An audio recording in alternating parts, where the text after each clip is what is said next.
Every now and again a game comes along that breathes life into your passion for gaming in ways you don't expect. For many of you here, I'm sure Dark Souls did that for you once upon a time. It did it for me too, and I'll never look at bosses in any game quite the same way thanks to FromSoft's excellent design there. Of course, the boss fights wouldn't be what they were without solid fighting mechanics, and for the 2D genre, I've been waiting for some time for a game to match the fluidity, polish, and joy of the melee system in those games. Well, the topic of today's video, Dead Cells, not only meets this standard in a 2D format, but I'm gonna go as far to say that it exceeds it. It gave a wind of changing perspective to the way I view 2D adventures and put a spin on the system in a way I couldn't expect. But this won't simply be a review. No, I think I'm gonna move forward with the 10 things I love and hate format and make it the standard of the channel from here on out. So without further ado, let's kick things off with the 10 things I love and hate about Dead Cells. Number 1, and the first thing I love, is rewards and death. The way deaths and checkpoints are handled in games is always an interesting reference point for how developers want to frame the experience. In some games you'll get an auto checkpoint at nearly every turn and never have to worry about being thrown out of the experience for long. In other games you'll have standardized checkpoints throughout, and in some cases shortcuts from point to point that rewards your playtime. And then there's Dead Cells, which rewards your death with a slap in the face and a kick back to the beginning of the game. That's no exaggeration, you get bumped back to the start of the game every single time you die. Personally, I cannot stand tedium in games. If a game ever makes me repeat things to a nauseating extent, then I lose the ability to stomach the experience. You would think having to start from scratch would do this easily, but it doesn't for a simple reason. I mentioned the way deaths are framed in a game is important, and in Dead Cells the frame of reference for deaths is progression. Although you're kicked back to the start, you do get to collect 200 when you pass go, or well, I guess it's better to say you collect the boons you've earned through death. Dead Cells is another take on the roguelike genre, a gaming medium where every death takes you back to the beginning, and each time the world you explore is procedurally generated, meaning each run is a unique experience. The key factor is that every time you die in these types of games, you get to invest something toward your success in future playthroughs. In the case of Dead Cells, every time you make it to the end of a level, there's a mysterious NPC waiting to allow you to cash in the titular dead cells that are dropped for most enemies. At first, you're a whelp with no healing, no way to recoup lost gold, and a paltry amount of available gear. But as you travel through the levels and inevitably die again and again, you slowly unlock a heavier arsenal of tools to progress through the game, such as healing potions and blueprints for new weapons. Enemies also drop gold that can be used as certain advantages, and you can invest your dead cells to allow you to keep a growing percentage of your total gold on each death to give you an edge in your next run. This progression system successfully removes frustration from deaths because they're ultimately a means to an end. Every time you die, you further your eventual single successful run of the entire game, and such runs will have a massive amount of variety thanks to the aforementioned arsenal that you unlock. Which brings us to my second love, vast build variety. It isn't just about the progression that keeps the game fresh as you die, but the way each run will be unique. This is largely thanks to how many weapons are available in the game. Let's go through what makes up a character in Dead Cells. First, you have a primary and secondary weapon. These can be any number of different weapons that are allowed in this slot. These have unlimited use and can be comboed together for loads of damage if mixed wisely. Then there's your skill abilities, which amount to 2 extra tools that are unlimited in use but have a short cooldown. Finally, you have an HP bar and an amulet slot, which offers various augmentations for things such as taking a smaller percentage of total damage, gaining additional jumps, or even absolute stealth if you avoid damage for a small period of time. So pretty simple, right? 2 primary weapons, 2 skill weapons, and an amulet. What makes this so interesting is the variety of items that are available to fill these slots. Not only that, but once you progress further into a run, you'll begin to find items with augmentations similar to the amulets that give your weapons bonus abilities. These abilities can be mixed together in so many different interesting ways. I'll give you an example of a build I used to complete a run. My main weapon was a blood sword that would cause bleed damage and gave plus 50% damage against poison targets. My secondary weapon was an electric whip, a ranged weapon with plus 30% damage on a bleeding target. This gave me the ability to get some swings in to bleed and then back off for bonus attacks at range. But wait, then you see my skills and notice that I can lob a grenade every 2 seconds and poison my target, along with a cluster bomb, an advanced grenade that breaks into 6 mini grenades, all of which get a plus 50% boost from poison damage as well. So to fight a foe, I initiate with my grenade and poison them. Immediately I drop a cluster bomb while I swing away with my blood sword for incredible bonus damage, and as they bleed out I can back off their attacks and whip away. And that is just one example. There is an insane amount of combinations that are only as limited as your imagination. Once you got a good build going, you also have to keep in mind how to build yourself between HP, strength, and skill. As you travel throughout each level, you'll find power-ups to level these stats. HP is rather self-explanatory, it gives you more health. Strength increases the damage of your primary weapons, and skill increases the damage of your skill abilities and decreases the cooldown before they can be used again. Sometimes the power-ups are singular, but you'll often have a choice on how you want to build up your character, which adds further complexity. You may have noticed as as well that your gear can even augment these skills, which is great to look out for when you're building a character. Now you might be asking, okay DMod, I get it, there's a ton of cool gear in this game, but how will it all matter if the combat doesn't complement it? You did say this game rivaled or even bettered Souls combat design. Come on, give it to us. Alright, love number 3, excellent combat design. Let's take everything I've already said into account because the build variety really does make the combat more rewarding. When it comes to the combat itself though, I don't know how I can praise it enough. On the surface, it's rather simple. You get a jump, a roll, and the ability to attack. That's it. To be honest, it's gonna be difficult for me to really give you a true appreciation for the combat system in words because I genuinely believe it can't be fully understood until you have the game in your own hands. There's something about it I've been struggling for days to put my finger on. It just feels so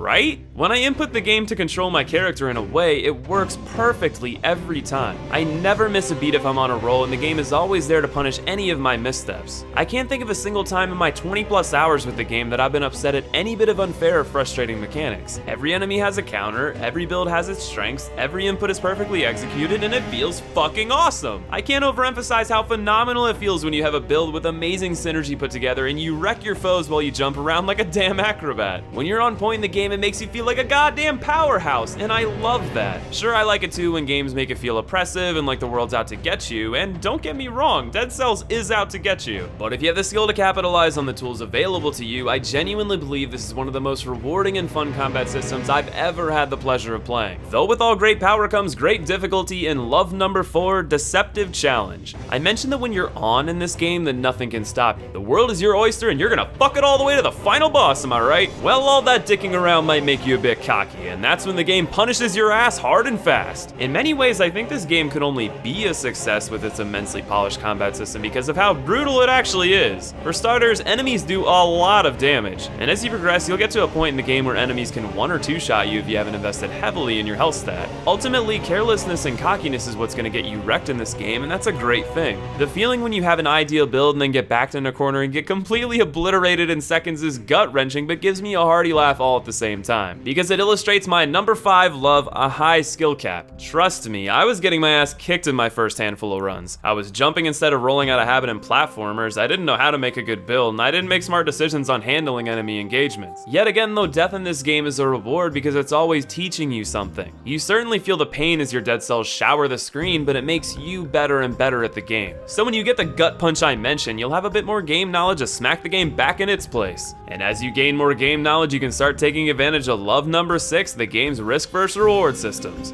Firstly, there's a regain system in place very similar to the one in Bloodborne. As you lose health, it'll immediately start ticking away, but if you're quick and wise about getting hits in, you can regain nearly all of it. You'll need it too because healing is very limited in this game. When you start out, you have absolutely no healing until you beat the first level. Then you'll have enough dead cells to unlock your first health potion. However, you progressively have to invest more and more in unlocking other items to gain access to the additional potions up to a total of 4. And you're really gonna want to because you only get to refill these potions once you complete a level, so you're banking on completing every level with the limited amount of healing that you've got. I mentioned before that similarly to unlocking potions, you can unlock the ability to retain some of your gold from a previous run into the next. This will help because you get to use the gold to buy gear from merchants or open gold doors for the loot that they contain. Or you can take another risk, beat down the door and gain a curse. For the price of not paying the toll, you'll have to kill a number of enemies without taking a single hit or suffer instant death. There's also cursed chests that offer the same risk, but the payoff for both is typically an item that is a good bit beyond the current level you're at, so it can be worth it as long as you can dodge masterfully. This continues to reward that high skill cap. Finally, there are elite enemies you may find throughout the world. These enemies always drop a high level item, but can be massively challenging. Not only do they have additional health and strength compared to their non-elite counterparts, but they summon little irritating minions to stagger you. At half health, they go beast mode and can teleport to wherever you go, meaning there's no escape once you fully commit. Kill or be killed. I love all these risks because they are completely optional, but they offer additional reward to a player that can meet the high skill cap of the game. But it's finally time to mention something that I hate. Number 7, a diluted build pool. I said that to get higher health and gold retrieval, you need to unlock other items. I also said that I love the build variety in the game, so what do I mean by a diluted build pool? Well, you can't try any of the weapons before you unlock them, so unfortunately you'll have to go based on a description to know whether or not you'll be interested. And though I think the majority of the weapons in the game have interesting design, I think it's foolhardy to think a player will like every single one after they put them into action. The problem is once you've unlocked a blueprint for a weapon, it's forever available in your build pool. I don't think I've explicitly stated it to this point, so the way you gain gear in a run is by finding it at random in the world or it dropping from an enemy. So if you unlock a weapon you aren't fond of, well, sucks to be you. You may end up with some runs where you're forced to use a weapon you don't like until you find something better. It would be nice if there was some sort of try before you buy system that let you put it into action yourself to see if you liked it. You can't really know how it's gonna feel until you've made use of it in combat. Still, hate is hyperbole for the sake of the video, and truthfully this is more of a minor annoyance. Once you've done one completed run of the game, you should have an idea of what you do and don't like and can leave the less favored blueprints locked and out of your pool on subsequent playthroughs. Now let's get back to the love affair and talk about number 8, world design. The world design in this game is nothing short of spectacular. As of the time of this review, there are currently 11 levels in the game that are presented to the player in a non-linear fashion. Rather than beat the levels one by one, you're rewarded in different ways by exploring the various regions available. I did say the game had a Metroidvania vibe, and that's because there are certain permanent unlocks called runes that allow you not only to access new levels, but even parts of former levels that can give you new rewards early on in a run. You always start in the prison, but from there you can head to 3 different levels, 2 of which can only be accessed once you get the corresponding runes. This forces the player to head to certain levels if they want to access these paths, but you can actually beat the game on your first run. In fact, I did this by complete accident. I had made a save file in my original slot right at the end of the game to show my stream the final boss, and I made a separate save to warm up. In an awesome turn of events, I showcased that rewarding skill cap by taking my first run all the way to the conclusion of the game. But if you go to the other areas, you'll find unique blueprints, runes, and more. By more, I mean that certain more challenging paths will reward you with more upgrades and stronger weapons. I won't spoil the progression paths because it's better explored yourself, but there definitely is an ideal path that you'll find for the late game that prepares you well for its end, and there's only gonna be more.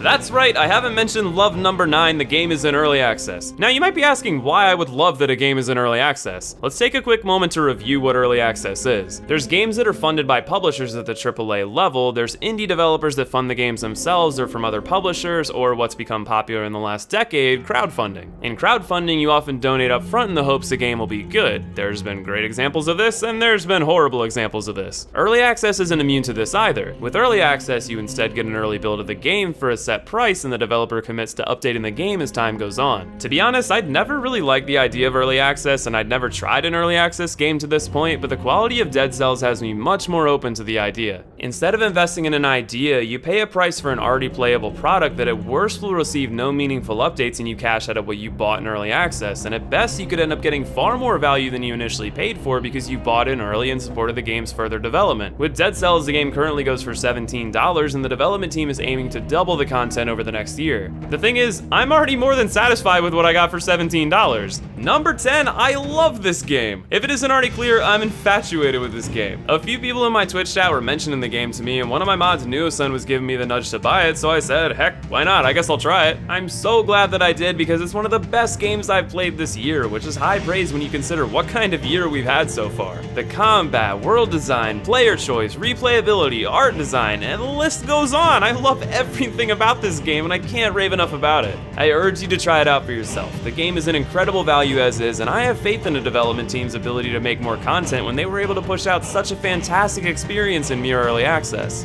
Whether or not you give it a try, I hope you at least enjoyed today's video. I'll be uploading that deathless run of the game tomorrow if you need more convincing on how the game looks in action. If you want to experience those kind of things live with us, come join me over at Twitch, we'd love to have you. For the future, expect to see me covering more games I play on my Twitch channel in a similar format to this video. I love slicing out the good, the bad, and the ugly about games I play, and I always look forward to what you all think, so be sure to sound off in the comments. And of course, thank you all for watching, and I'll see you in the next video.